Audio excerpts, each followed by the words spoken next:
Hello? There was a brief hesitation on the other end of the line before Ryan heard a man's voice. Sir, I think we found her.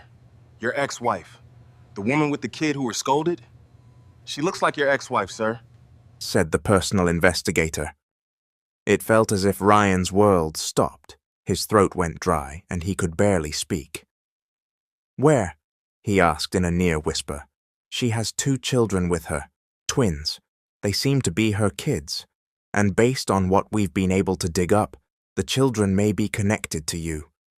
Ryan's eyes widened and he shot to his feet. His heart pounded so hard it might burst, and he could not keep still. Tell me where they were taken, he ordered, almost shouting. To St. Matthew Hospital, sir, but they're still in the emergency room. The children are safe, but their mother was badly hurt.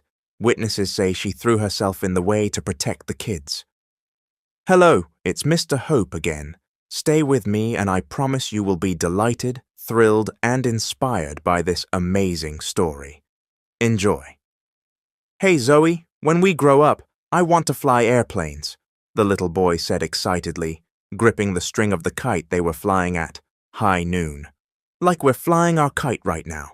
I'm so happy, and on my first flight I want Mom to be one of the passengers. Of course you have to be there too. You and Mom. The twin sister smiled as she helped steady the string. Me too, she said, her eyes sparkling. I want to be a flight attendant so we can travel together, so you won't be lonely on your trips, and I want Mom to be our first passenger. Actually, I want us to have our own airport someday. That way, whenever Mom wants to go to another country, we can take her whenever she wants. Their mother, Sandra, couldn't help but smile at what she heard, even as a sudden tightness squeezed her chest. Her children's words were a sharp reminder of the past she shared with the man she once loved, the twins' father, who was also a pilot. Sandra still remembered how proud she'd been of him the first time he flew a plane for his very first official flight. Like their children, Ryan once wanted her to be one of his very first passengers, and he made that happen. Even after 8 years and all the ways their paths had diverged, Sandra still remembered how happy she'd been. Ladies and gentlemen, good afternoon. This is your captain, Captain Ryan Carter Collins speaking. Welcome aboard Celeste Airways Flight 217, bound for Paris, France. Sandra could still remember how deep Ryan's voice sounded the first time she heard him over the intercom. She knew he was nervous then, but because Ryan always carried himself with confidence, no one would have noticed. In those moments, Sandra felt as if her heart would leap out of her chest. I have a little confession to make, Ryan continued. This is actually my very first official flight as your pilot, and I couldn't be more excited because not only do I get to fly all of you safely to your destination, but the love of my life is on board with us today. So if the ride feels a little extra smooth, that's me trying to impress her. Thank you for being part of this special moment. Sit back, relax, and enjoy your flight with Celeste Airways. She had been giddy beyond words. To Sandra, she was the happiest woman in the world because of Ryan, because he never grew tired of making her feel special. Now, though, those days were only memories, even if he hadn't kept the promise to take her on every flight, because their lives had gone separate ways. He had left her with twins whose dreams mirrored their father's. She quickly brushed away the faint sadness in her eyes and forced a smile when the children turned to her, running over bright with hope. Mom, wouldn't it be fun if we both worked on airplanes? Asked the little girl, Zoe, taking Sandra's hand. Yeah, Mom, the boy added. Max, when I'm a pilot, I'll take you anywhere you want to go. Sandra studied the 2 small faces before her, innocent, full of dreams, unaware of the weight of the memories that wrapped around their mother. She squeezed their hands and smiled, even though something ached inside her. I'll support all your dreams, my loves, she said, steadying her voice. Just study hard and be good people. I'm sure your dreams will come true. We promise, Mom, the twins chimed, then ran back to their kite. As Sandra watched them, the tightness returned to her chest, not just because of the children's father, but from the fear that she might not be able to help them reach their dreams because of obstacles and troubles only she knew about. The truth was, Sandra wasn't well off. What she earned was just enough for their day-to-day needs. She worried because as the children grew, she'd need to save more for their future, especially for college, even though that was still years away. They were only in first grade, and expenses were already heavy. What more when they reached college? If she could, she would start saving early, for their future. They didn't have much money, but they had each other, and they loved each other fiercely. Her children were good kids, full of dreams, and because their mother was a good person, she was not only a mum willing to do everything for her kids, she was a woman who had risked it all. Sandra worked at a family restaurant not far from their small rental in a quiet coastal town on the outer banks of North Carolina. Out of all the places she'd applied, only this one had taken her. Fortunately, her bosses were kind. They didn't care about her past or how her name had been marred by lies. What mattered to them was that she worked hard, kept her chin up, and dreamed big for her children. From that job, she provided for their daily needs, and by God's grace, she'd managed to raise her children on her own. One day, while she was stacking plates in the kitchen, she's overheard the owner speaking with her husband. From the tone of their voices, the conversation was serious. "They're pushing us out," the owner said, heavy-hearted. "Someone bought the land. We don't have a new place yet. I don't even know how we're going to start over." "We'll get paid by the new owner, but starting again will be hard," her husband, Ron, replied. "You're right. I haven't found a good location in town. We might just have to move back to our hometown in Ohio when we get evicted." Sandra froze. A cold fear crept through her. If the restaurant closed, she would lose her job. It was another trial she'd have to prepare for, despite the exhaustion, despite all the dreams she held for her children. The place fell silent when the owners left, likely to discuss their plans. But the quiet didn't last. Soon, co-workers began whispering, worried that they too would be out of work. "What are we going to do if this really shuts down?" Mark asked, clearly troubled. Lisa, sitting across from him, sighed. "It's heartbreaking. Losing a job at a time like this isn't a joke." She stared out the window as if answers might appear on the shimmering blue of the Atlantic. Sandra couldn't hold back. "What's going on? You've been talking about closing. Are we really going to lose our jobs?" she asked, trying to catch their eyes. Mark and Lisa exchanged a look before Lisa answered. "We heard the place was sold." "Sold to who?" Sandra asked, stunned. "We're not sure," Mark said, leaning closer so others wouldn't hear. "But rumor is, a rich developer. They want to build a resort here. The location's prime, right by the shore." A chill ran through Sandra. "A resort," she repeated, hardly believing it. Lisa nodded. "Yeah, so they'll have to move everyone out, even some of the nearby houses by the beach." "Developers don't care who gets displaced," Mark muttered, agitation in his voice. "All that matters is their profits." "That's awful," Sandra said. "And there wasn't even a proper warning." "It's still a rumor," Mark added, worry threading his words. "But you know how it is around here. Talk usually has some truth." Sandra looked around. Their co-workers were quiet, anxiety written on their faces. A few spoke in hushed tones on the other side of the kitchen. "What if it's true?" she asked again, almost whispering. "Then we'll have to find other work," Lisa answered sadly. "But it's tough right now. It might take a while." They fell silent. Only the clink of silverware from the few diners could be heard. Outside, the ocean glittered under the sun, beautiful, yet now, to Sandra, it looked like a farewell. When Sandra went home to their tiny apartment, the rumors from work still churned in her mind. Mark's and Lisa's words replayed. The restaurant might close because the land had been sold to build a resort. She sighed, set her bag by their worn sofa, and took in the quiet. It didn't last. The twins quickly noticed something different in her demeanor. Max came over with a cup of water. "Mum, you look like you're thinking about something really deep," he said, handing her the glass. "Is there a problem?" Sandra started. She forced a smile and shook her head. "Oh no, I'm just tired from work," she said, sipping. But the twins' perceptive eyes didn't miss much. Zoe sat beside her and gently squeezed her shoulder.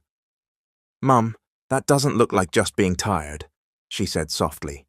"You told us not to keep problems to ourselves, so please don't keep yours to yourself either." Sandra paused. Her children were so kind, quick to notice the smallest changes in her. Before she could answer, they began kneading her shoulders and arms. "Come on, Mom," Zoe teased cheerfully. "We're your therapists tonight. Free of charge. We'll rub all the tired away." "Ms. Lynn says when she's tired we can massage her shoulders," Max added, referring to the neighbor who watched them sometimes. Despite the weight on her mind, Sandra laughed. "You two," she said, ruffling their hair, but she felt their sincerity and love. "Mom," one of them said again, "whatever the problem is, tell us." "We're a family, right? We help each other." She smiled through the faint sadness in her eyes. "You're right, we're a family, so we help each other," she said, looking at them. "What did I do to deserve such good children?" In the midst of her worries, the heaviness lifted a little. She stroked their cheeks and whispered, "I'm so lucky to have you." The twins exchanged a glance and smiled. "No, Mom," one said. "We're the lucky ones because you're our mom." Sandra laughed and cried at the same time. That night, when the twins finally fell asleep, the apartment was quiet. With every gust of wind at the window, Sandra's chest seemed to grow heavier. Lying down didn't close her eyes. What she'd heard at the restaurant replayed, the possibility of closure, the rumor of a wealthy businessman who bought the land to build a resort. She sighed and turned to watch her sleeping twins, peaceful faces with no idea of the burdens she carried. "What will we do if I lose my job?" she whispered to herself. She tried not to think about it, but the voice in her head only grew louder. She remembered the days when there was barely enough to eat, the nights she scrimped to leave milk for the babies. She couldn't return to that, especially now that the twins were growing and needed more. She clutched the blanket, feeling tears warm her eyes. She wiped them quickly. She didn't want the kids to see her crying if they woke. "I have to be strong," she breathed. "I have to find a way. I can't fall apart." Yet despite her words, the weight felt impossible to carry alone. Watching her sleeping children, a question surfaced again and again. How long could she keep doing this by herself? That night, sleep did not come. Only worry and dread that crept slowly into her heart, heralding trials yet to come. The next morning, Sandra rose early. As she prepared breakfast for the twins, the fear of the restaurant's closure still pressed on her. She tried to shake it off, but it sat on her like a cold weight. When she arrived at work, the usual cheerful greetings were gone, replaced by heavy sighs and anxious looks. She approached her friend Lisa. "Sandra, have you heard?" Lisa asked, voice low and worried. Sandra shook her head, dread pooling in her stomach. "What now?" she asked, trying to sound steady, though fear clawed at her. Lisa took a breath. "It's true. The land has a new owner, some wealthy developer. They're going to build a big resort." Sandra's heart dropped. She couldn't speak. "What does that mean for us?" she asked, almost whispering. Mark stepped in, having overheard. "It means we've got 1 month left here. They're giving us that much time to prepare before the place shuts down." "1 month? Sandra's voice trembled. What about our jobs? Our families? Her co-workers looked at each other, fear mirrored in every face. There's nothing we can do, Sandra, Lisa said, bracing herself. We can't fight people with that much money. What we can do now is look for work, fast. Sandra stared at the empty prep table that once overflowed with food. Her twins flashed through her mind. How would she provide if she lost her job? How could she make sure they didn't go hungry? She sank onto a stool and held back tears. But she knew she couldn't surrender. They still had a month, 1 month to find a way, 1 month to fight the storm coming. After the announcement, her co-workers began searching for jobs one by one. Each time they saw each other, some had news, interviews, callbacks. A few even got hired. Every day after her shift, Sandra ventured out again, carrying a worn envelope of documents, walking under the hot sun from office to office, submitting resumes, and coming home in tears. The answer was always the same wherever she applied. We're sorry, ma'am. We can't hire you. You have a record. Those words cut her again and again. Lies from the past still clung to her name, closing doors she needed to open.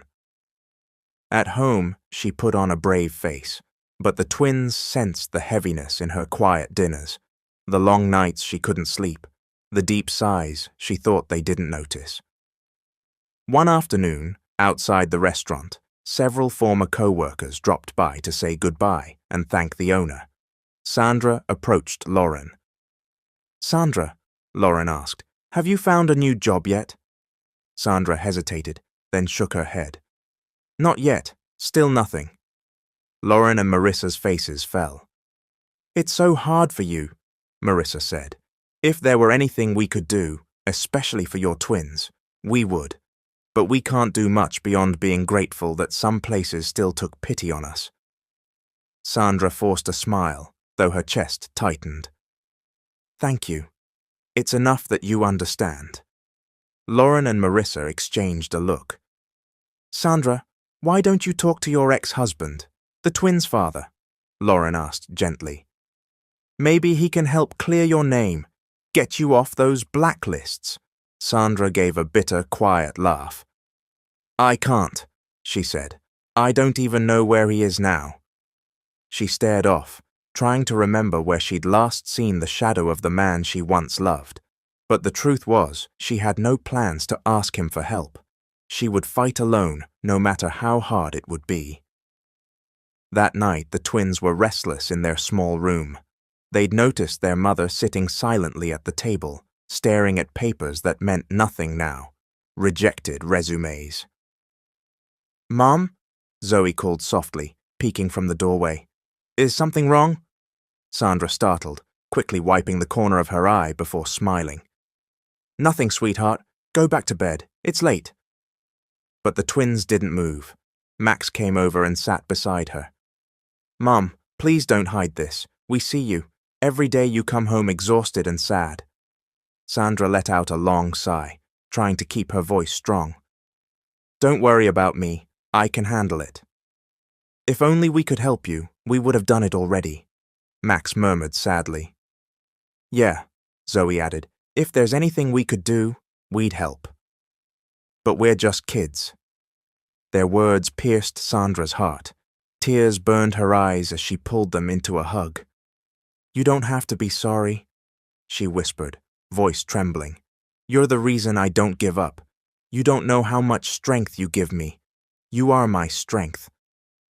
In that simple night, mother and children cried together, tears of fear, love, and a promise to face tomorrow no matter how hard. Sandra kept working at the restaurant, cleaning, sometimes helping in the kitchen, while hunting for new jobs. As the days passed, the weight on her chest grew heavier. Only a few weeks remained before everyone would be forced out. More and more co-workers had left. Some waited for the final day before starting their new jobs. Their eyes held a sadness whenever they looked her way, but there was nothing they could do. The land had never been theirs. During her break, there weren't many customers, She slipped outside and sat near the corner where the shore stretched into view. Sunlight danced on the waves, a beautiful scene that now felt like goodbye. Her thoughts drifted, back to the life they'd had, to what might have been if her relationship with Ryan, the twins' father, hadn't fallen apart. Maybe the kids wouldn't worry about tomorrow's meals. Maybe they wouldn't fear the future. She didn't notice the tears until a clean handkerchief appeared in front of her. She looked up to see a tall, handsome man with gentle eyes. "Miss, looks like you need this," he said kindly. She swallowed and accepted the handkerchief. "Thank you," she murmured. He smiled and sat beside her. "I'm Riley," he said, offering his hand. "I'm an engineer assigned to the resort project that's going up here." Sandra's chest tightened. A resort, so the rumors were true. "Why are you crying?" Riley asked plainly. Sandra shook her head and tried to smile despite the shadows on her face. "It's nothing. I just remembered something." She hesitated, then asked, "Is it true? Is the land really sold? Will the resort really happen?" Riley nodded without hesitation. "Yes, that's why I'm here, to check everything before construction starts." The world seemed to grow heavier. It felt like the place she'd treated as home was slowly slipping away. Across town, in a sleek, spacious office, Ryan sat in a swivel chair, reviewing documents about a new development, the very resort planned for the shoreline near the restaurant. The office was quiet except for the ticking wall clock. A knock broke the silence. Ryan's secretary, Alyssa, stepped in carrying a stack of folders. "Sir, the engineers have already checked the site," she said as she set the files on his desk. "They've confirmed the land is suitable for construction. Everything's good to go." Ryan nodded, lifting his gaze from the paperwork. "That's good news. When will the relocation be finalized?" "Next week, sir," Alyssa answered. "Most people have been compensated. Some have already found new places to move. By then the site will be cleared." Ryan leaned back, exhaling. "All right, that's faster than I expected. We can move to the next phase sooner." Alyssa opened another folder.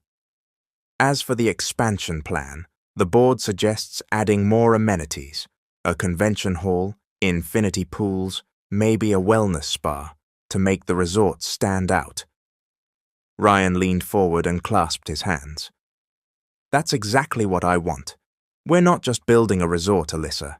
We're creating a landmark, something that attracts not just locals, but international visitors. Make sure the design incorporates sustainability, solar panels, strong waste management systems. People care about the environment." "Yes, sir, I'll coordinate with the architects and engineers," she replied. "Good," Ryan said with a brief smile. "Also prepare partnership proposals for travel agencies, package deals to ensure a steady flow of visitors once we open." "Noted, sir," Alyssa said, checking her planner. Determination burned in Ryan's eyes, not only because this had been his late parents' dream, but because it was something his former wife had once hoped he would do. Yet he had no idea that on that same stretch of land, Sandra and the twins were fighting for their own dreams and future. A few days later, Ryan and Alyssa visited the site. As he stepped out of the car, the former owner, an elderly man with a kind smile and eyes full of memories, approached and shook his hand. "Welcome, sir. You've made the right choice. This place, it's more than land. It's a treasure." Ryan gazed toward the distance. The ocean glittered beneath the sun, the sand shining white. "This shore has always been loved," the former owner went on. "Even a small eatery here draws crowds. Families spend weekends. Tourists drive for hours just to see the sunset. This place has soul. Your project will flourish." Ryan listened quietly, a strange feeling taking hold as he looked around, a sense of history, of stories hidden in the wind.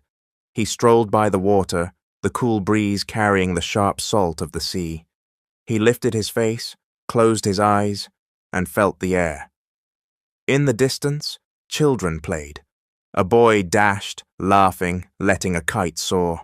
A girl knelt in the sand, shaping a castle. Ryan stopped, his eyes locked on the two children. Something about them tugged at him. Before he could think or move closer, a voice carried from afar. "Kids, come on, time to go home." The voice sent a jolt of familiarity through him. He turned toward it, searching. Before he could see who called, Alyssa's voice cut in. "Sir, the owner's waiting. We need to go over a few details." He glanced back. The children were already running, backs turned toward the voice. He couldn't see who it belonged to. He sighed and returned to business. Still, the thought lingered. Why did that voice feel familiar? And why couldn't he stop thinking about the kids? The next day, in his office, Ryan sat in his executive chair, flipping through documents while the wall clock ticked softly. The door opened and the private investigator he'd been paying for months stepped in. "Sir," the man said, respectful, "we have new leads on Ms. Sandra's whereabouts. Not exact yet, but we're close. Any moment now, we may be able to find her."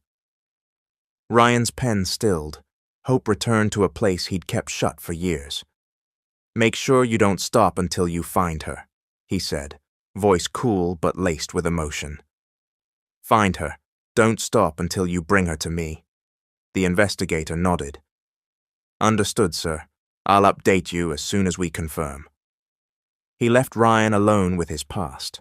Ryan rose and walked to the floor-to-ceiling glass wall, hands in his pockets, staring into the sky. Far away, a plane crossed the blue. His chest tightened. He remembered his former life as a pilot, full of promise and vows, and above all, he remembered the woman he'd loved with everything he had. A bitter smile tugged at his lips. Even if Sandra had broken his heart, even if she had left him bleeding and alone, she had never left his mind. "Wait for me, my love," he whispered, barely audible. "No matter what, I'll find you." He leaned his forehead to the cool glass as memories opened, ones he'd hidden but never forgotten. He was in the cockpit, uniform crisp, Sandra seated at the co-pilot's chair, staring out at a sky that felt like theirs alone. "We're so high up," Sandra had said, a laugh in her voice. "It feels like we can go anywhere." He'd smiled and taken her hand. "Anywhere," he'd said. "As long as we're together. I'll take you to every corner of the world." "Promise," she'd teased. "Don't ever leave me." He held her gaze, serious and full of love. "I won't, no matter what happens. You and me, if everything else falls away, you're enough." She'd rested her head on his shoulder, feeling the steady beat of his heart. "I want you like this always, Ryan, free together." He'd kissed her hair. "I promise, Sandra, every takeoff, every landing, every morning and night, I'm there. You're my sky." Back in the present, Ryan closed his eyes as the memory cut deep. The promises he'd once clung to had drifted like smoke, and yet the dream of finding Sandra lived on. After a long day at the office, Ryan met an old friend he hadn't seen in years, Matt, a fellow pilot from their early days. They met in a private lounge near the hangar, planes rising and landing beyond the glass. They sat quietly at first, smiles on their faces, unspoken heaviness between them. Coffee arrived. Matt broke the silence. "So, Ryan, when are you getting back in the cockpit? You own an airline now, but you're not flying." Ryan watched a plane lift into the sky, a dull ache in his chest. "I don't plan to go back. Not now, maybe never." Matt frowned, leaning back. "Why not?" "Your parents are gone now, God rest them, and I know that's not a good thing, but flying was your dream. What's stopping you? No one's holding you back." Ryan breathed deeply, eyes far away. "What's the point of chasing a dream if the reason I dreamed it is no longer here?" You mean Sandra? Matt asked. Ryan's jaw tightened. Yes, she was the reason I wanted to conquer the skies. I wanted her beside me on every flight, every journey. Without her, the dream feels empty. Matt sighed, part frustration, part compassion. Ryan, why are you still waiting for her? She left you. She chose someone else. It's been years. Isn't it time to move on? Ryan gave a bitter smile. I can't forget her, Matt. I've tried, but she's still here. He tapped his chest. I'm still doing everything I can to find her. I won't stop. Matt exhaled. What about your fiancée? What about Annie? What happens to her if you find Sandra? Silence stretched. When Ryan spoke, it was with painful honesty. We've talked about it. She knows that if I find my wife, we part. Our relationship was never about love. It was an arrangement. Our parents' wishes, not ours. Matt stared, stunned. So you're really ready to give it all up for Sandra, after all these years? Ryan looked him in the eye, determined. I'm not throwing anything away. I'm fighting for the only thing that ever mattered. Matt shook his head, at a loss. He knew Ryan. Once he decided, nothing and no one could stop him. Another jet roared overhead, reminding them of the sky where Ryan and Sandra's promises had begun. They sat with their coffee, barely touched. Beyond the window, the runway pulsed with life. Every departing plane reminded Ryan of a path he could no longer walk. After a long quiet, he spoke again. Do you really want to know why I still can't move forward? He asked softly. Matt nodded, listening. Ryan drew a breath. It's Sandra, he said, each word heavy. She's the reason behind everything I ever dreamed. Remember when we talked about flying, about building our own airline? I didn't want it just for me. I wanted it because of her, because she believed in me even when I didn't. She made me feel like I was meant for something greater. Every flight, every goal, it all started with her. He stared at the table, laughing bitterly. And I failed her. I failed us. I let circumstances, pride, my own stubbornness, destroy what we had. It wasn't all her fault. I had my own sins. Maybe I lacked something she needed, something she found in someone else. Her ex. He swallowed. That's the weight I carry, and you're asking me to be a pilot again, to run the airline like it means something. What's the point when the person I wanted to share it with is gone? He fell silent, breath unsteady. I've tried to let go. I tried to bury the memories, to convince myself she chose someone she loved more, and that I should move on. But the truth is, he looked at Matt, eyes unguarded. I can't forget her. I can't stop believing I'll see her again. Deep down, I know she was, and still is, my greatest reason. Until I find her, success feels empty. Every flight is meaningless. Every dream incomplete. His voice dimmed. Yes, I'm engaged. Yes, I have responsibilities. The company, the future others expect of me. But none of it feels real. She's the home I lost, and I've been wandering ever since. Matt listened in silence. I know how much she meant to you, he said at last. I saw it then. I see it now. You loved her in a way that doesn't die, even with time. He paused, weighing his next words. But don't you think you've punished yourself long enough? You've carried guilt and longing for years. And while you're holding on to the hope that Sandra might come back, what if she doesn't? What happens then? Will you keep chasing shadows? Ryan stared down, hands locked around his cup, saying nothing. I'm not telling you to forget her, Matt continued gently. I know that's impossible. She's part of you, part of everything you've built. But maybe it's time to learn how to live for yourself too. Matt finished. Not just for Sandra, not just for the memories of what could have been. You deserve a chance at happiness, even if it isn't the same as what you had with her. If she comes back, that's fate. If she doesn't, Don't let that mean you stop living. Don't let your life end because hers took a different path. Silence settled again, filled only by the sound of aircraft on the runway. In Ryan's chest, the same ache and hope remained, but now a tiny question took root. Could he live without Sandra? He didn't have an answer.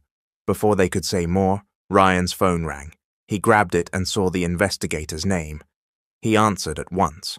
There was a slight hesitation on the other end before the man spoke. "Sir, I think we found her. Your ex-wife." Ryan's world stopped again. His throat dried. He could barely speak. "Where?" he asked, barely breathing. "She was in an accident at a restaurant. Someone threw boiling oil. But, sir, she wasn't alone. She had 2 children with her. Twins. They look like her kids. And based on what we've gathered, the children might be connected to you." Ryan's eyes flew wide and he stood so fast his chair scraped. His heart hammered so hard it hurt. "Tell me where they took her," he barked. "St. Matthew Hospital, sir. She's in the ER. The kids are safe, but their mother took the brunt of it. Witnesses say she shielded them." Ryan felt his body go heavy. He didn't waste a second. He grabbed his coat and strode to the door, leaving his worried friend behind. At the hospital, the smell of disinfectant and the thrum of tension greeted him. He rushed to the nurse's desk, breathless. "Sandra Collins, where is she? Where?" Nurses looked up. One answered, "Sir, she's still in the emergency room. She sustained severe burns from the oil, but according to witnesses, she blocked it to protect the kids. The twins. Their mother shielded them." Ryan couldn't answer. His hands shook. His eyes filled. He could only breathe Sandra's name in his mind. He followed a nurse down the hall, his heart's pounding echoing in the sterile corridor. When he reached the doors, the cold air and the beep of machines met him. On a bed lay Sandra, bandages wrapped around parts of her body, skin reddened and blistered, tubes attached, her face pale. He would not have recognized her if not for the eyes, even closed, familiar to him as his own breath. His knees nearly buckled. "Sandra," he whispered, a prayer forced into hospital air. To the side, 2 small children, a boy and a girl, sat clutching each other, watching their mother with terrified eyes, their cheeks still damp. Ryan stepped closer, hands trembling. A nurse glanced up. "Sir, please stay by the wall. We're doing all we can." He nodded, but he couldn't help drifting toward the children. He knelt, voice soft and steady as he could make it. "My kids," he almost said, but the words snagged. He didn't know if they knew him, didn't know anything, only the pull of blood he felt to his marrow. The little girl looked up at him. Fear lingered in her eyes, but she spoke in a small voice. "Are you our dad?" Ryan's world crumpled and his chest split open. Tears spilled before he could stop them. "Yes," he whispered, heart full. "Yes, I'm your dad, and I'm here now. You're not alone." Outside the ER, Ryan sat on a metal bench with the twins beside him. He was frantic with worry, but when he looked at the children, calm washed through him. Heat bloomed in his chest, a feeling beyond words but crystal clear. These were his children. He studied the boy and saw a mirror of his own childhood. Same eyes, same face, even the way he perched on the seat. The girl had Sandra's eyes, soft and loving. Gently, he asked, voice shaking, "What are your names?" The twins exchanged a glance and smiled a little. "I'm Max," the boy said. "That's what Mom calls me." "And I'm Zoe," the girl added, pain and joy tangled in Ryan's heart. He squeezed their shoulders. "How old are you?" 7, they answered together. Ryan went still. 7 years old, 8 years since he'd last seen Sandra, since everything had fallen apart. If she'd been pregnant then, it all lined up. The truth settled deep. They were his. "Will our mom be okay?" Max asked, voice thin with fear. "She will," Ryan said, making his voice firm. "The doctors are doing everything they can." Zoe clutched the hem of his coat. We were so scared. Mom jumped in front of us. She screamed because it hurt. Ryan closed his eyes, steadying himself, and tightened his grip on their small hands. Your mom is brave. She'll be okay, and I'm here for you now. I won't leave. The twins looked up at him, fear still there, but a new trust dawning. Daddy, please don't go, Zoe whispered. It's just been Ms. Lynn watching us when Mum's at work. Today Ms. Lynn had an exam, so Mum took us with her to the restaurant. There's no one else. Ryan's heart broke at their innocence, at their immediate belief in him. He took both their hands and said softly, I'm not going anywhere. I promise, you won't be alone again. The ER doors opened and a doctor stepped out. Ryan and the twins stood quickly. The doctor exhaled and spoke. The patient sustained a severe burn across her back from boiling oil. Fortunately, we cleaned and treated the area right away. She's stable and resting under anesthesia for pain control. The next 24 hours are important, but for now she's out of danger. Relief shuddered through Ryan. Thank you, doctor, he said, meaning it with his whole soul. When the doctor left, Ryan knelt to the twins again, meeting their eyes. Your mom is safe now, he said gently. She's resting and the doctors are taking good care of her. No more fear. She's going to be okay. The children wept, this time from relief, and threw their arms around him. He held them tight, protective. Against his chest he felt the pounding of a child's heart, and the undeniable pull of blood that no feeling could counterfeit. They kept vigil for more than 24 hours. When Sandra finally stirred awake, the nurses checked her gently. The first words from Sandra's lips were for her children. My babies. Where are they? Are they here? Are they hurt? She whispered weakly. The twins rushed to her, tears shining with joy. Mom, we're here. We're okay. Just little scrapes, Zoe said, taking her hand. Sandra closed her eyes, relief loosening something inside her. Thank God you're safe, she breathed. Before she could rest again, Zoe added, You don't need to worry, Mom. Daddy Ryan took care of us. He stayed with us and didn't leave. It was as if lightning struck Sandra. Her eyes flew open. Ryan, she whispered. As if on cue, the door opened and Ryan stepped in. Seeing Sandra awake, he gave a small, tentative smile. Ryan, her voice was a mix of shock and fear. What are you doing here? I heard what happened, he said softly, moving closer. I came right away. How did you know where I was? How? Ryan paused, then faced her honestly. Because I bought the land, the one where you work. I'm building a resort there. I've been searching for you for a long time. I didn't expect to find you like this. Maybe fate wanted us to cross paths again.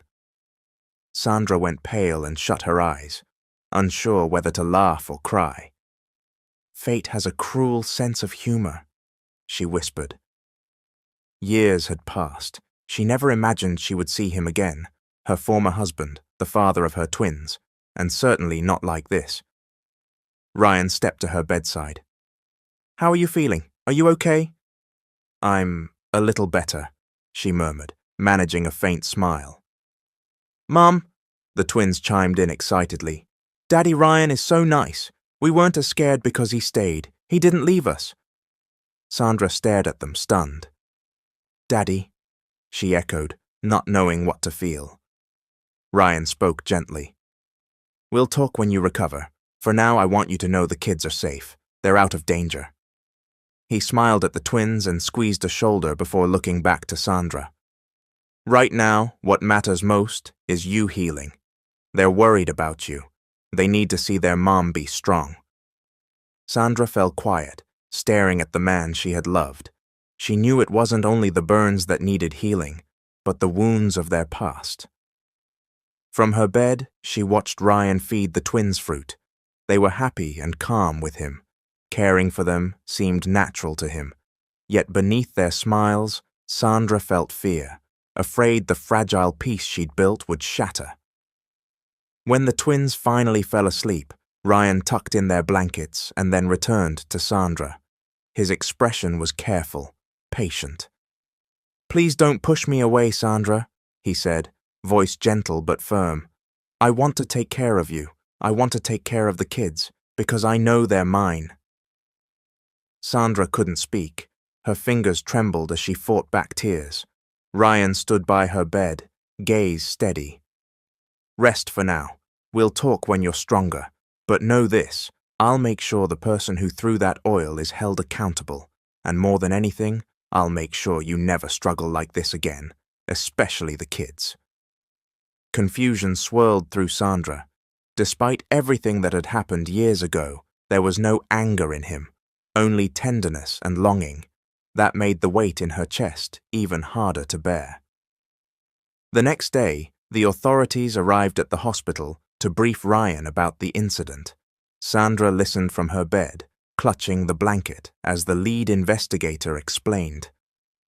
"Sir, witnesses say a woman caused a scene in the restaurant. She accused Ms. Sandra of having an affair with her husband because he often ate there. According to those who spoke up, there was no truth to it. Ms. Sandra didn't even know the man. He was simply a customer." The angry woman threw a pot of boiling oil. Ms. Sandra shielded her children, so they suffered only minor injuries. She took the worst of it across her back. Ryan's jaw tightened. "Don't let that woman get away," he said coldly.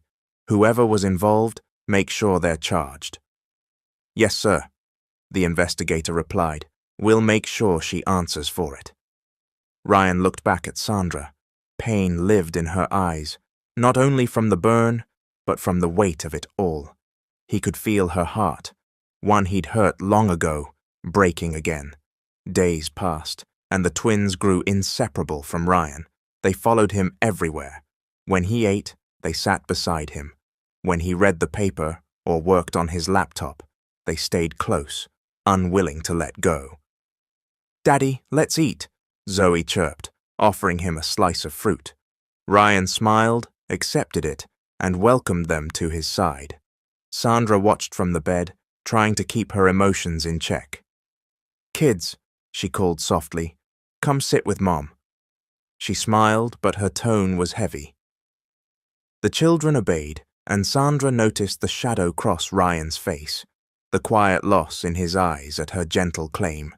She knew she could never cut their bond with their father. Secrets never stayed buried, and blood called to blood. Each time she drew the kids away, she hurt too, seeing the sadness in Ryan's eyes and feeling her children's longing. When Sandra had recovered enough, she and Ryan finally spoke alone. Night was quiet. The wall clock ticked, the window let in a soft breeze. Sandra sat at the edge of the bed. Ryan stood nearby, summoning courage. "Don't take the children away from me, Sandra," Ryan said, voice low but weighted. "I want to be with them. I want to be their father. They lived years without me, and I lived those years not knowing I had children with you. Please, don't ask me to stay away. Don't take them from me." Sandra's hands shook. "And how can you be sure they're yours?" she asked, a feeble shield against the truth she feared. Ryan leaned close so their eyes met. "You don't need to hide the truth. I know they're mine. I feel it. My heart beats differently around them. They're stitched to my soul. I can't deny it, and neither can you." Tears filled Sandra's eyes. She looked away, unable to face the tenderness she found, instead of the anger she'd braced for. Ryan took her hand gently. "I'll try to understand why you kept them from me," he said. "I won't hate you for it. Just let me be their father. That's all I ask." Sandra lifted her gaze, eyes shining. "Why aren't you angry with me, Ryan? Why don't you blame me after everything? After all the years I kept them from you?" Ryan drew a long breath and gave a sad, sincere smile. "Because I know I wasn't the only one who suffered. You did too. I know how much you love our children. I know you had your reasons. I can't bring myself to hate you." Sandra squeezed his hand, eyes shut. "Then why? Why didn't you give up on me? Why did you keep looking, after everything I put you through?" Ryan's expression softened. In a voice barely above a whisper, each word coming straight from his heart, he said, "Because I still love you. No matter how many years have passed, my love never left. Time didn't erase it. Distance didn't weaken it. I loved you then. I love you now. I don't think I'll ever stop." Sandra broke then, tears spilling as she wrapped her arms around him. For the first time in so long, she couldn't deny the truth, not only about their children, but about the love she'd tried to bury. "When you disappeared," Ryan said, voice tight, "I tried to move on. I did what you told me, find someone else. I even got engaged. Everyone thought it was perfect, that I was finally moving on. But no matter what I did, I couldn't love her, not the way I loved you. We didn't marry. We both knew the truth, that I was still holding on to you. We agreed, if I found you, we'd end it. Neither of us wanted to live a lie." Sandra covered her mouth, shoulders shaking. Ryan's plea broke through. "I just want to know why. Why did you leave me? Why did you choose someone else? What did I do wrong? Tell me so I can make it right, so I can fill what I lacked, so I can correct whatever made you forget our vows." Sandra shook her head, voice breaking. "There was no one else, Ryan. It was always you. From the day we fell in love until now, no one else ever came after you." Ryan froze, tears stinging. "Then why?" he asked, voice trembling. "Why did you still leave?" Sandra crumpled, face in her hands. "Because I thought I couldn't give you a child," she whispered. "Your parents came to me. They threatened that if I couldn't give you a child, they'd take everything from you. Your inheritance, your dreams. They said they wouldn't let you build your own airline. I couldn't let them destroy that. I love you too much to be a weight around your neck. I knew how much you loved flying, how much you wanted an airline of your own, an airport someday. So I left, even though it killed me." Ryan could only hold his head, struggling under the weight of her confession. He moved closer and took both her hands. "God, Sandra, you carried that pain alone," he said, his voice raw. "You thought you were protecting me." She sobbed. "I thought it was the only way." He tightened his grip. "No, Sandra, you didn't need to protect me from loving you. All I ever wanted, more than inheritances or legacies, was you." They cried together, voices breaking, releasing feelings they'd buried for years. "Sandra," he begged, "let's go back to what we were, to what we had. I love you. I don't want to lose this chance again. I want us to build our family together." Sandra closed her eyes. Tears slid down. She tried to pull her hand away, but Ryan only held it tighter. "I was angry when I learned the truth," he admitted, breath hitching. "Not because you left, but because you thought my happiness depended on everything except you. You chose what you believed would make me happy, but my happiness has always been here, with you. You are my home." He cupped her face and made her look at him. "I don't hate you. I never will. All I'm asking is that we be together again, not just for the kids, but for us. We've already lost so many years. I don't want to waste any more." Sandra's walls began to crumble.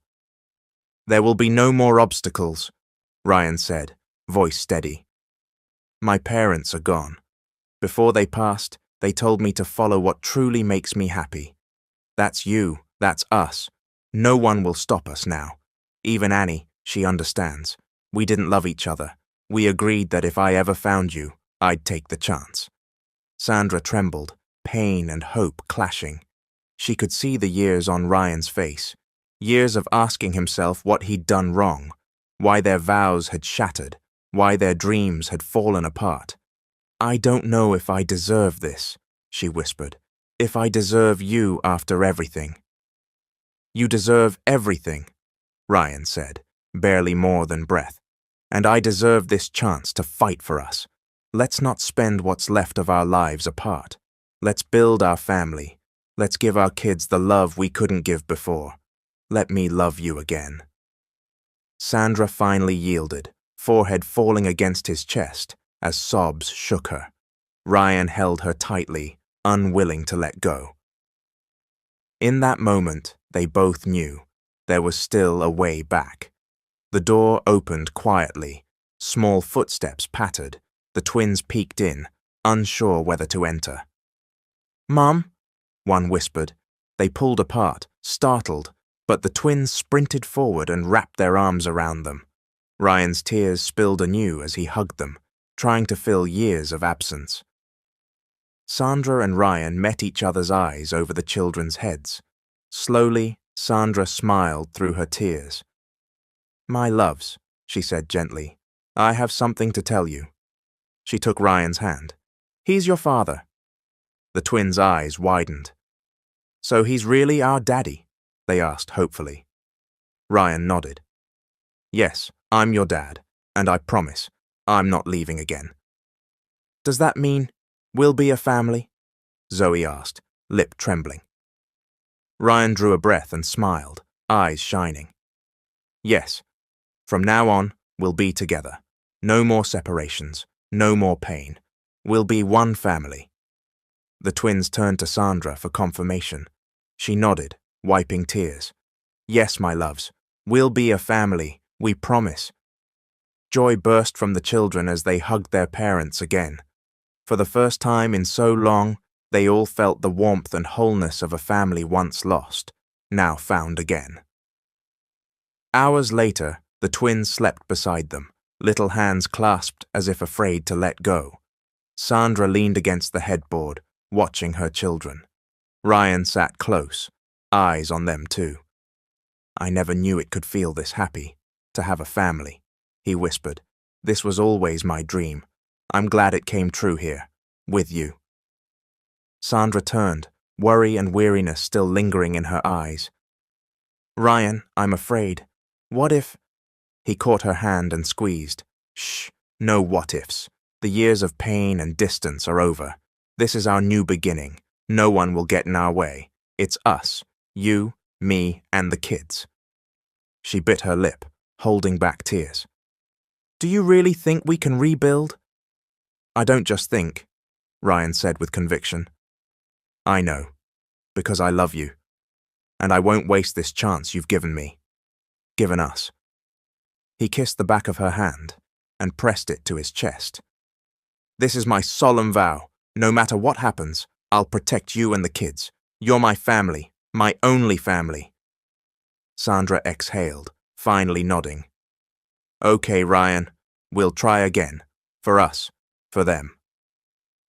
Weeks later, Sandra was discharged from the hospital. She left with Ryan and the twins, all four of them walking out with a new hope. Despite the fear and hardship they'd endured, Sandra felt their destiny had shifted. The next day, they returned to the restaurant where she'd worked. The owner spotted her and hurried over. "Sandra, how are you? Are you all right?" Concern lined her face. Sandra smiled, tears pricking. "I'm okay, Mom. I just want to thank you. If it weren't for this job, I don't know how I would have provided for the twins while—" She broke off as Ryan arrived, holding the children's hands. They hurried to Sandra, as if they couldn't bear to be far. The owner's brows lifted. She recognized him. "Isn't he the new owner of this land?" Sandra smiled and nodded. "Yes, this is Ryan, my husband and the father of my children." The owner's eyes widened. Before she could speak, Ryan stepped forward and bowed his head politely. "I'd like to apologize for not introducing myself sooner, and for the disruption caused by my purchase," he said. "But I want you to know you can stay. I'm not closing the restaurant. I will still build the resort, but this place matters. It helped my family when they needed it most." The owner was stunned into silence, then tears welled.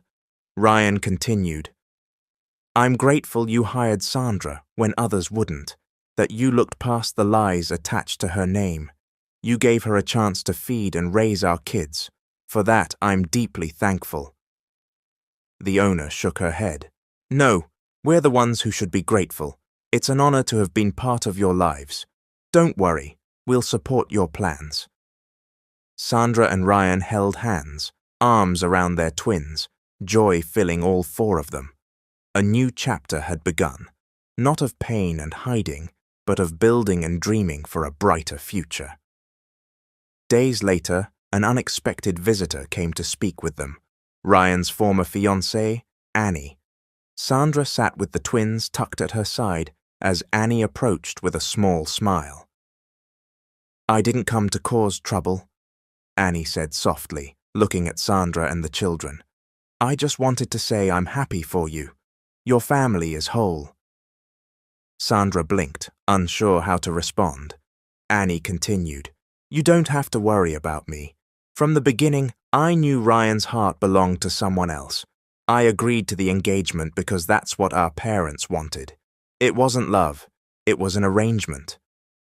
Ryan squeezed Sandra's hand, and Annie smiled at them both. "I'm free now," she added. "Our parents got what they wanted out of appearances. That's enough for them not to be angry anymore. I can finally be true to myself, and I'm glad you can be true to yours." The heaviness in Sandra's chest eased. For the first time, she heard from Annie herself. No anger, no bitterness, only release. "When the time comes and you get married," Annie said, eyes bright, "make me your bridesmaid." Sandra couldn't help but laugh through tears. "Thank you. I never thought I'd hear these words from you. I'm so grateful." Ryan's gratitude and respect were plain. "Thank you for understanding," he said, "for letting us go without anger." "I'm just finally being honest," Annie replied, "and I'm glad you can be too." The air was heavy, but not the way it had been before. This was a peaceful goodbye to what never truly was. The twins came forward to hug her, a simple gesture that made Annie smile. Before the wedding, Ryan took Sandra and the twins to the cemetery where his parents lay. They walked quietly, laid flowers, and stood together. Ryan knelt and touched the cold stone. "Mum, Dad," he said, voice firm but tender, "I'm here, not just as your son, but as a man ready to fight for the woman I love." He took Sandra's hand. "I'm marrying Sandra again, and this time, no one can stop us. No rules, no arrangements, no fear. Just love. Ours." The wedding day came. The church was full of life and flowers, smiles on every face. The twins, dressed smartly, were the loudest clappers and the biggest smiles in the room. When it was time for vows, Ryan looked into Sandra's eyes. "This time, nothing will break us apart," he whispered as he slid the ring onto her finger. "And this time," Sandra replied, "I'll hold on, no matter what." The applause rose like music as they were pronounced husband and wife. At the reception, laughter rang out. Even Annie attended, her happiness for them genuine. When it came time for the bouquet toss, Sandra flung it high, and it landed in Annie's hands. Laughter rippled through the room as everyone noticed who stood beside her. Matt. The two looked at each other, startled, then smiled, something bright sparking between them. From across the room, Ryan leaned toward Sandra with a grin. "Looks like fate's playing another trick," he murmured. "Maybe," Sandra answered, eyes on Annie and Matt, "but this time it's a good one." Years passed. Sandra and Ryan grew older, no longer young, but their love remained whole and alive. The twins fulfilled their dreams. Max became a pilot, Zoe a flight attendant. They wondered how to give their parents a truly special gift, and finally the right moment came. On that day, they took Sandra and Ryan to the airport. "Just trust us," the twins told them. Hand in hand, Sandra and Ryan boarded and took the front row seats. Zoe stood before them in her crisp uniform, smiling so brightly that Sandra couldn't hold back her tears. "Zoe, you look beautiful," Sandra whispered, emotion thick in her throat. Zoe leaned down and squeezed her mother's hand. "Not today, Mom. Today you just sit back and relax. This flight is for you." Sandra and Ryan traded astonished, delighted glances. A clear, confident voice came from the cockpit. "Good morning, ladies and gentlemen. This is your captain speaking, Captain Max Collins." Sandra and Ryan turned at once, clutching each other. Tears spilled as they listened. "Today's flight is extra special," Max continued, "because in the front row are the two people who made this possible, our beloved parents." The cabin fell into a hush of shared emotion. Strangers smiled at the couple, moved by the pilot's voice. "They taught us love, perseverance, and sacrifice," Max said. "Everything Zoe and I are today, we owe to them. So, Mom, Dad, this flight is dedicated to you." Zoe stepped forward with the intercom. "Good morning, everyone. As your flight attendant, it's my honor to tell you that today, my brother and I aren't just flying passengers. We're flying with our parents, the reason we dreamed, the reason we achieved." She drew a breath and smiled gently. "Mom, Dad, this is for you. For every sacrifice, every sleepless night, every tear you shed to raise us. We love you, and we're proud to be your children." Ryan could not help himself. He stood and gathered his daughter into a hug, even in the aisle. Sandra rose too, and the twins wrapped their arms around both parents. Passengers applauded. A few wiped at their own eyes. "You two are our greatest accomplishment," Ryan whispered thickly. Sandra added, soft and full of joy, "You made every struggle worth it. We couldn't ask for more." And in the sky, as the plane climbed, the family felt themselves flying again, not only on wings of dreams fulfilled, but on a love they had fought for and held to the end.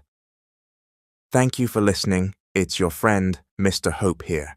Don't forget to subscribe for more epic tales.